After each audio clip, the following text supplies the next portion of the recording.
नमस्कार सबैजनालाई। आज चाहिँ हामी गलकुट नगरपालिका 7 झिर्कामा रहेको स्पेशली मेरो बा र आमाले गरेको यो किवी खेतीको चाहिँ म थोरै एक्सप्लोर गर्न गइरहेको छु।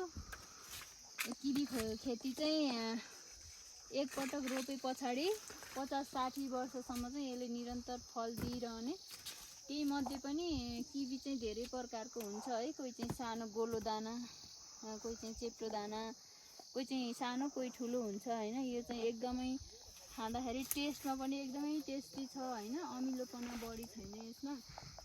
यो चाहिँ विशेष गरी यसको यो भित्रबाट काटेर सेप हेर्यो भने चाहिँ आँखाको हाम्रो रेटाइनाको जस्तो यसको स्ट्रक्चर हुन्छ, जसले गर्दाखेरि चाहिँ यो रिजेम्बल गर्छ कि यो आँखाको हेल्थको लागि चाहिँ एकदमै धेरै राम्रो छ। र विशेष गरी जो मान्छेलाई चाहिँ राति निन्द्रा लाग्दैन हैन, निन्द्राको समस्या छ, उहाँले चाहिँ राति सुत्नुभन्दा आधा घन्टा अगाडि चाहिँ एउटा किवी फल चाहिँ खाएर खानुभयो भने चाहिँ निन्द्रा एकदमै राम्रो निन्द्रा लाग्ने चाहिँ एउटा बेनिफिट हुन्छ।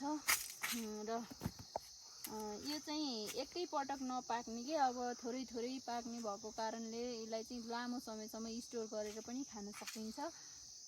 त्यसैले हजुरहरूलाई किवी चाहिएमा हाम्रो यो बाबा र आमाको फार्म हो यो, यहाँ चाहिँ सम्पर्क गर्न सक्नुहुनेछ।